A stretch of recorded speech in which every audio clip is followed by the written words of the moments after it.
Salut les femmes, les belles femmes qui me regardent, les femmes qui ont envie de se reconstruire émotionnellement, les femmes qui ont déjà été dans une de mes séances, ils se sentent déjà plus épanouies, bien reconstruites, les femmes qui sont encore dans les processus de reconstruction, un processus qui peut être long mais sûr, la réponse, le résultat attendu, il sera là. Si on persévère, si on continue, si on ne perd pas l'espoir ni la dignité de devoir apprendre à se reconnaître, apprendre à s'aimer, apprendre à se valoriser et se respecter. Bienvenue à toutes ces femmes, à celles qui sont déjà là depuis un moment, qui me suivent, merci, et à celles qui viennent d'arriver, qui ne me connaissaient pas encore, j'ai le plaisir de me présenter. Je m'appelle Alice Porfal, je suis coach en reconstruction émotionnelle et en relations amoureuses. Et ici, dans ces vidéos, dans ces podcasts, on parle de tout. On parle de tout ce qui concerne la vie sentimentale, la vie émotionnelle des femmes. Nous parlons aussi de comment guérir.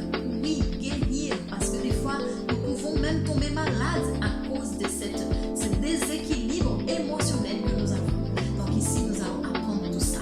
Là, dans ces podcasts, ce n'est pas simplement un podcast, mais c'est plus que ça.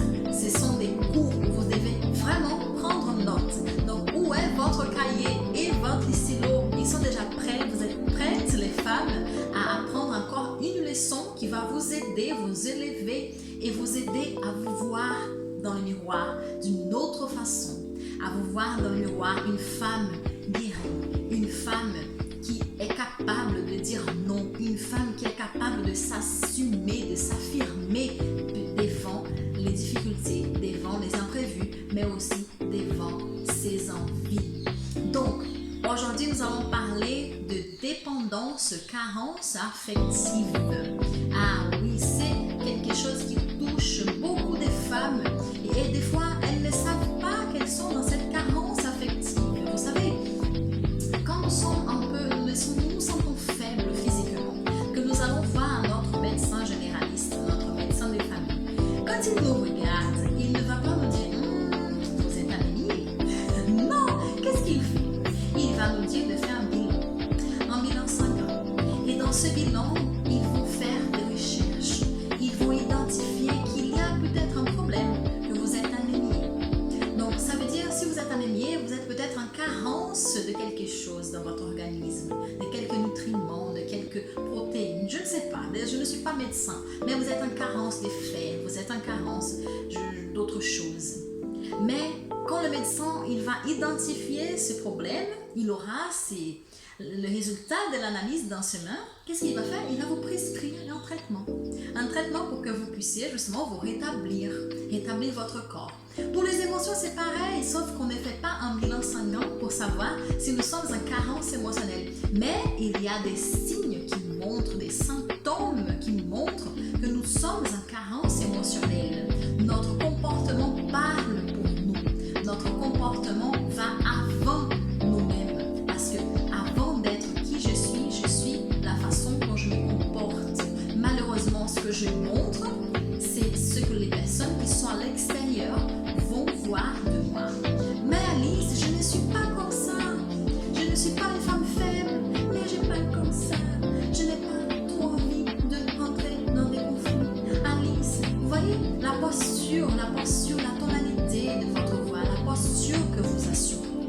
C'est tout cela, en fait, va vous aider ou vous déranger au moment de transmettre une image à quelqu'un. Et là, on va voir une femme qui est en dépendance, en carence émotionnelle. Quels sont les problèmes que cette femme elle peut avoir dans sa vie? Donc, la première chose, le premier signe d'une femme qui a carence émotionnelle, c'est qu'elle aura du mal à prendre des décisions. Elle aura du mal à décider, à dire qu'elle veut, qu'elle ne veut pas, à choisir un restaurant par exemple, à choisir un plat, à choisir un vêtement. Elle aura toujours besoin de la validation d'un tiers. Elle aura toujours besoin de la validation de quelqu'un. Même si elle estime que cette personne, elle n'est pas vraiment à la hauteur de lui donner un conseil ou autre. Mais elle est tellement dans cet état de carence qu'elle a besoin, elle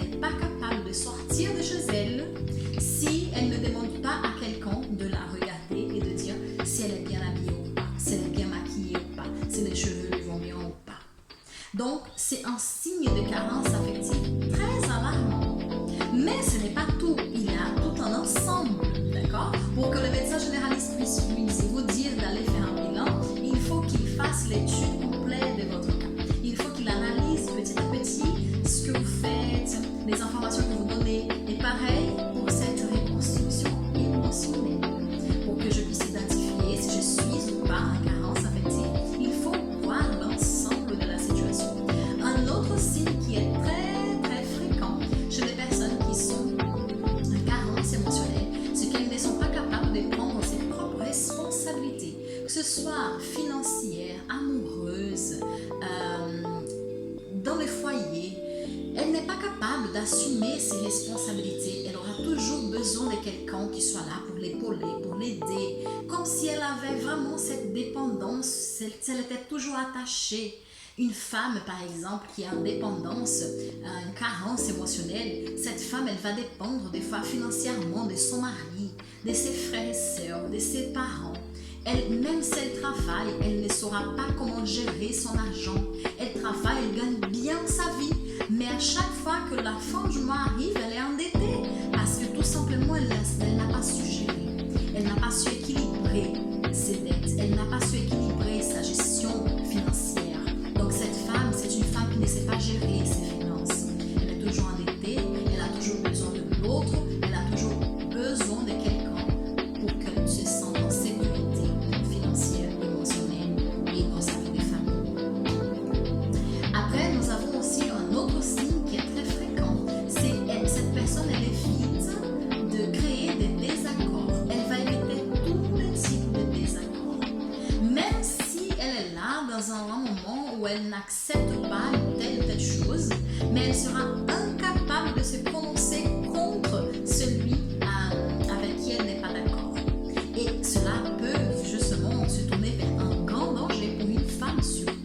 Parce que nous, c'est vrai, nous sommes des femmes et nous sommes fragiles. Notre nature est une nature fragile, on va dire même physiquement.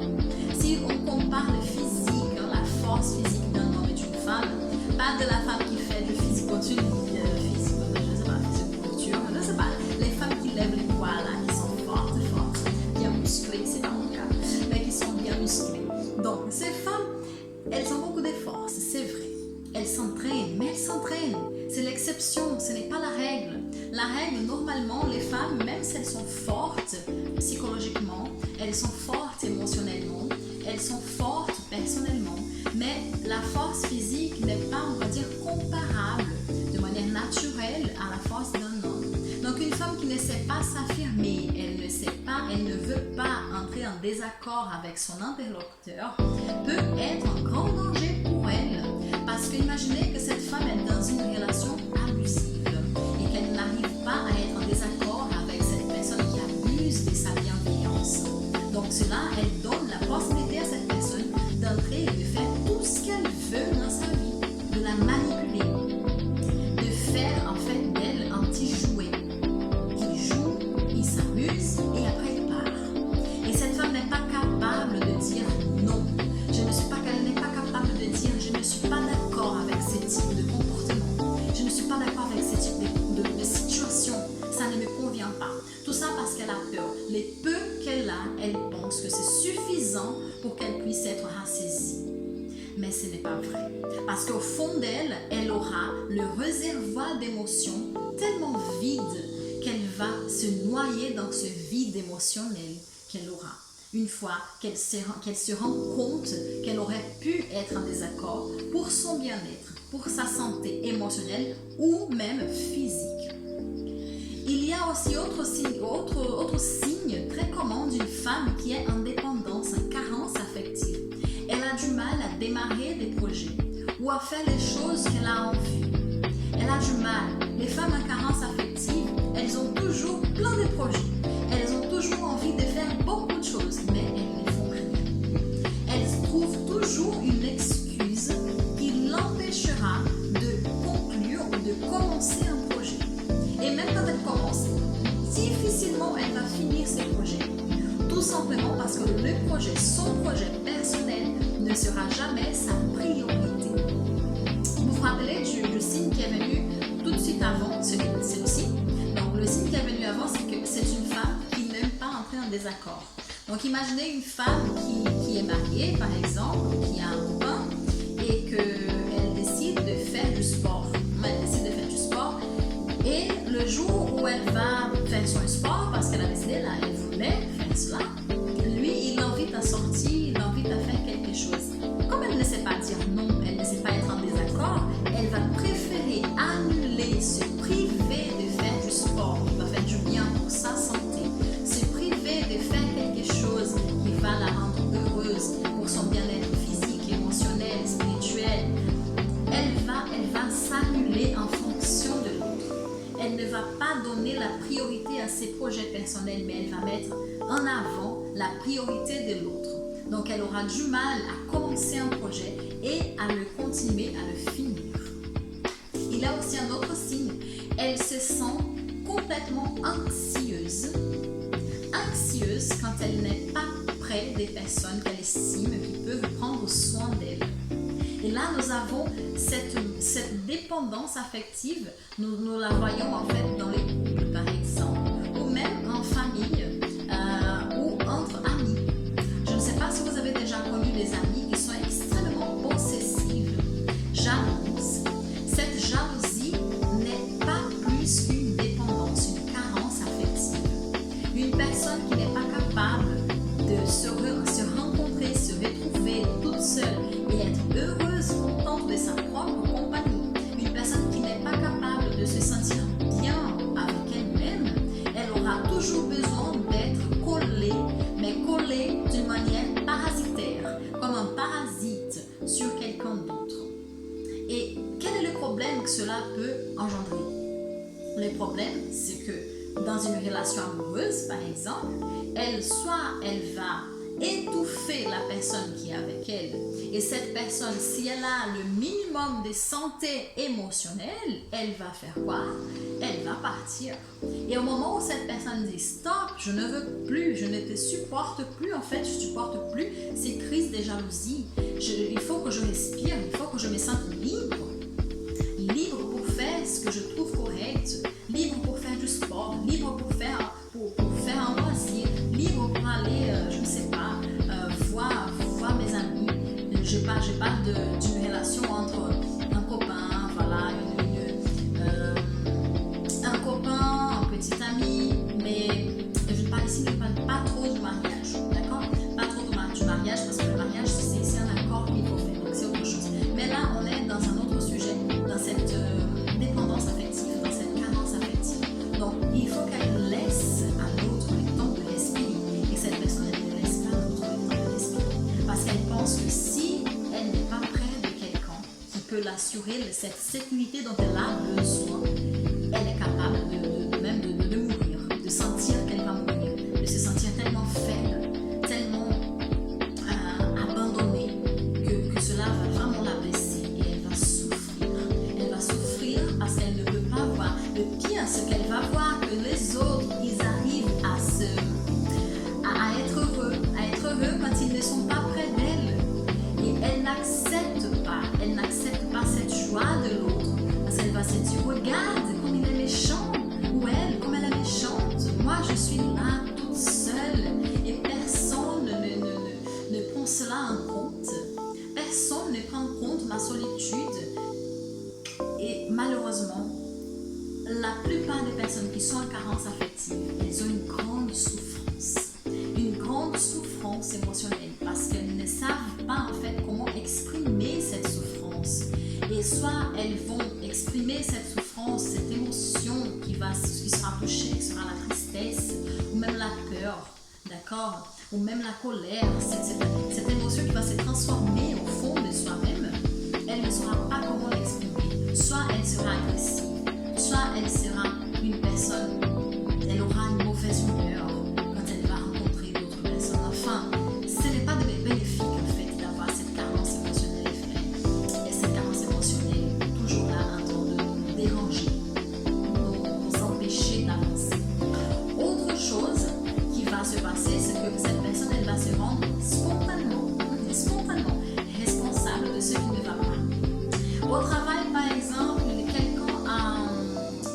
le collègue était à côté fait verser du café sur l'ordinateur d'un autre collègue, automatiquement, elle ne va pas réfléchir que voilà, c'était de la faute de son collègue. Elle va tout de suite penser qu'elle a fait quelque chose pour que cette tasse tombe, se renverse sur l'ordinateur ou sur les papiers du collègue, et que maintenant le collègue l'a tout perdu. Elle va vraiment comprendre, elle va accepter que c'est de sa faute, et pourtant ce n'était pas de sa faute. Et donc elle va chercher, prendre toutes les responsabilités pour elle, parce que tout simplement elle veut plaire. Elle veut plaire. Elle ne veut pas rentrer en conflit. Elle ne veut pas rentrer en désaccord avec l'autre. Et en fait, cela va engendrer une autre chose. Elle se sentira dans l'obligation de satisfaire. Vous comprenez le danger que cela peut entraîner dans la vie d'une femme. Une femme qui ne comprend pas qu'elle n'est pas coupable de tout, que ce n'est pas de sa faute si quelqu'un est tombé, si ça ne va pas dans la vie de ses amis, dans la vie de quelqu'un de sa famille. Ce n'est pas de sa faute. Il ne faut pas comprendre dans ce sujet, parce que ce sujet, il est très sensible. Il est très sensible. Quelqu'un qui est en carence affective, elle n'est pas capable de raisonner comme tout le monde, parce qu'elle pense toujours, elle va toujours penser qu'elle pourra faire quelque chose pour sauver l'autre. Et là, c'est un gros problème, parce que imaginez qu'elle rencontre quelqu'un qui a déjà des problèmes émotionnels lui-même. Cet homme qui vient d'une famille mal structurée, cet homme qui a eu de problèmes dans son ancienne relation, un homme qui est rempli de malentendus dans sa vie. Il arrive, elle croit que c'est l'homme de sa vie. Donc elle va croire que c'est lui seul qui pourra satisfaire ses besoins amoureux, sentimentaux. À ce moment-là, cette femme qui ne sait pas dire non, cette femme qui ne sait pas entrer en désaccord correctement, cette femme qui a besoin, elle a cette nécessité, ce besoin de satisfaire l'autre, qu'est-ce qui va se passer? Elle sera facilement manipulée. Et je veux vous dire qu'il y a des hommes qui sont prêts à avoir des relations sérieuses, des relations durables avec des vraies femmes. Mais il y a aussi des hommes qui sont là, prêts à manipuler, prêts à faire du mal, prêts à blesser, à déchirer les cœurs et la vie des femmes fragiles. Donc les femmes, si vous m'entendez maintenant, si vous écoutez, vous regardez cette vidéo, vous reconnaissez dans un de ces points au moins 3. Il faut allumer le cri d'alerte. D'accord? La lumière rouge, il faut qu'elle clignote, parce qu'il ne faut pas vous mettre en danger de cette façon. Il ne faut pas être une cible pour les personnes malveillantes. N'oubliez pas, une femme reconstruite ne sera jamais cuite. Donc, une femme reconstruite pourra effacer tout ce qui n'est pas bon de sa vie. Cette carence émotionnelle n'aura plus de place dans sa vie, tout simplement parce qu'elle se reconstruit émotionnellement. Elle a fait un travail sur elle, elle a cherché de l'aide, elle est partie chercher quelqu'un pour justement pour l'aider à avancer, à marcher, à faire ce qu'il faut faire pour aussi trouver ce bonheur, cet épanouissement personnel, sans forcément avoir besoin de l'autre d'une manière parasitaire. Il y a aussi un autre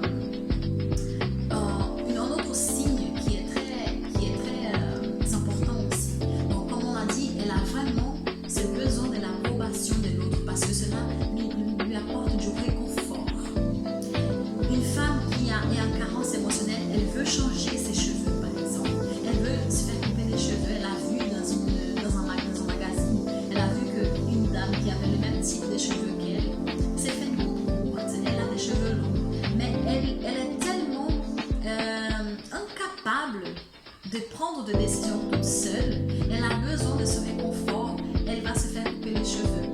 Elle se trouve belle au fond. Elle se regarde dans le miroir et dit waouh, quelle belle femme.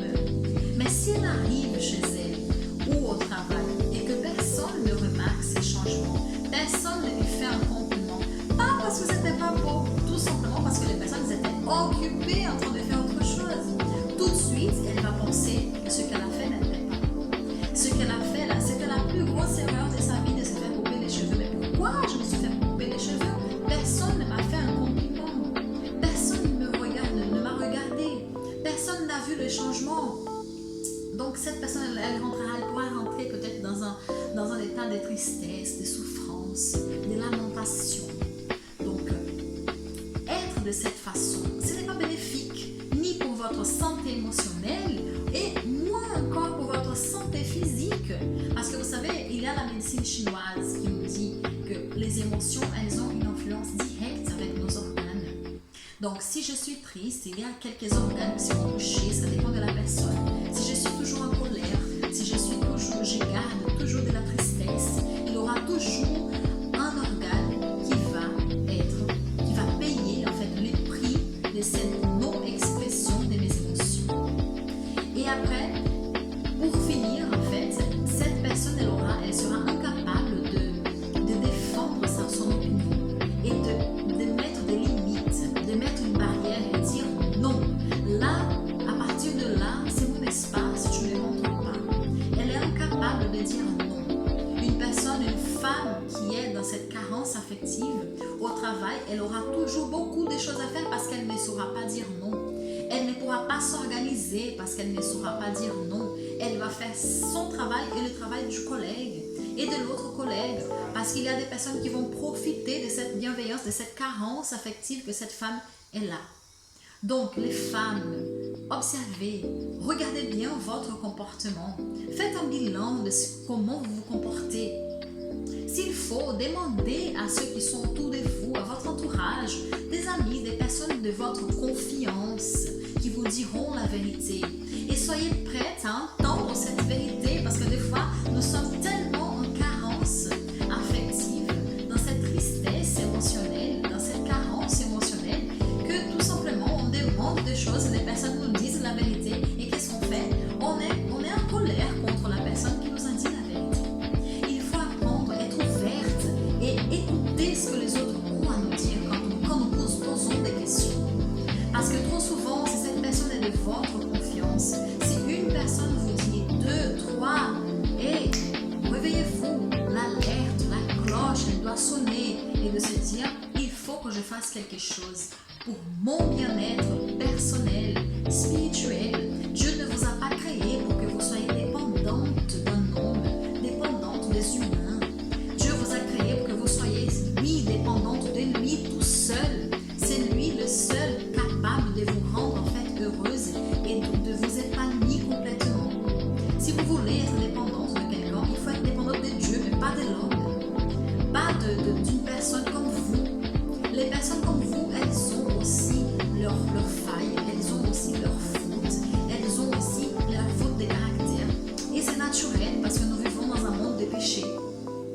Mais ce n'est pas pour cela que nous n'allons pas les aimer. Mais il ne faut pas dépendre de cet amour pour vivre. Le seul amour où nous devons vraiment dépendre, c'est de l'amour de Dieu, c'est tout. Et comment faire, Alice? Comment faire? Parce que j'ai déjà identifié, je ressens tous ces symptômes. Maintenant, comment je fais? Calme. Respire. Connecte-toi avec tes propres émotions. Connecte-toi spirituellement avec Dieu, c'est lui qui t'a créé. Demande-lui de te montrer qu'est-ce que tu dois faire, comment tu dois agir. Et ne reste pas seul en train d'attendre qu'ils te disent personne, lève-toi, fais telle chose, prends cela. Non, je suis sûre qu'il va mettre des personnes dans ta vie pour que tu puisses justement ouvrir tes yeux et être aidé par ces personnes. D'accord? Donc, on se calme, on respire, on a identifié, très bien. Maintenant, il faut agir. Agir pendant qu'il est temps. Agir avant que je me blesse, avant que je me tue émotionnellement, avant que j'arrête d'exister émotionnellement, avant que je puisse détruire ma vie personnelle, familiale, émotionnelle, amoureuse. Si je suis en train de parler à une femme maintenant qui est à la recherche du grand amour, ma chérie, tu ne vas pas trouver la bonne personne avant de te reconstruire émotionnellement. Je suis désolée de te dire, mais non, tu ne vas pas trouver la bonne personne parce que la personne qui te convient, elle est sûre d'elle. Elle sait ce qu'elle veut, ce qu'elle ne veut pas. Elle ne veut pas une femme qui a une carence extrême émotionnelle.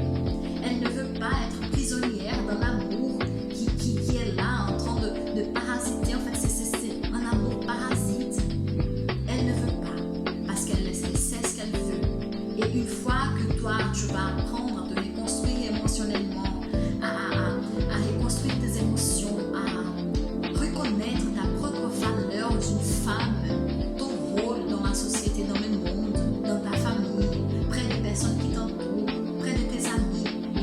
vas comprendre que tu n'as pas besoin de tes amis pour être heureuse, que tu n'es jamais seule parce que tu es toujours entourée de personnes. Il faut juste regarder autour, sortir de chez toi et regarder autour. Il y a des personnes partout. Dieu a permis que le monde soit peuplé pour que nous ne se sente pas seuls et qu'on puisse le voir dans chaque personne qui croise notre chemin. Et que nous aussi nous puissions être une bénédiction à ces personnes qui croisent notre chemin. Donc les amis, les femmes qui veulent se reconstruire, des femmes précieuses, des femmes adorables, il faut prendre soin de votre santé émotionnelle. Donc j'espère que vous avez aimé cette vidéo d'aujourd'hui, ce podcast. Elle sera disponible sur YouTube, sur Instagram, aussi sur Facebook si vous avez Facebook. Mais si vous n'êtes pas encore abonné sur ma chaîne, n'hésitez pas, parce qu'à chaque fois qu'on se rencontre, c'est un cours que vous prenez. C'est un cours gratuit. C'est quelque chose que je vous donne. C'est quelque chose que je vous donne avec amour parce que je veux que vous soyez reconstruite émotionnellement. Donc, si vous avez noté, si vous allez mettre en pratique tout ce que je vous ai dit, je suis sûre que petit à petit, vous allez avancer. Petit à petit, vous allez arriver là où vous voulez. Parce que vous êtes déjà rendu compte que vous avez besoin d'aide, que vous avez besoin de quelqu'un pour vous aider, pour vous accompagner. Et voilà. Donc, la seule chose que vous devez faire, c'est d'accompagner ces vidéos, c'est de prendre note, de mettre en pratique les conseils. Si vous voulez que d'autres femmes puissent être aidées avec ces vidéos aussi, il faut justement donner un like sur la vidéo. Parce que de cette façon, cliquez sur la petite cloche. Parce que c'est comme ça que Facebook et Instagram, YouTube, ils vont comprendre que cette vidéo, elle a de l'importance. Il va partager au plus grand nombre de personnes. Si vous ne cliquez pas sur la petite cloche, si vous ne vous inscrivez pas sur la chaîne, YouTube, par exemple, ne va pas, pour lui, la vidéo, elle n'a pas d'importance. Et vous savez la valeur qu'elle a, cette vidéo. Vous savez combien, maintenant, vous savez combien cette vidéo, elle peut aider cette amie qui est là en souffrance, qui est en carence affective, et que vous avez déjà dit plusieurs fois, mais elle ne vous croit pas parce que c'est votre amie, votre femme, votre mère, votre sœur. Allez, partagez la vidéo. Parce que plus les femmes seront guéries, plus on aura des femmes fortes, reconstruites émotionnellement. Des femmes heureuses. Une femme reconstruite ne laisse jamais une autre femme par terre. Une femme qui reconnaît sa valeur, la valeur de son existence de ce monde, elle a un seul objectif envers une autre femme, l'aider à être comme elle, à vaincre ce manque de confiance, à vaincre ce manque d'amour propre. Donc, c'est à vous de jouer les filles, c'est à vous de jouer les femmes. Je vous fais un gros bisou et j'espère qu'on va se revoir bientôt pour une prochaine vidéo, un prochain cours. Un gros bisou et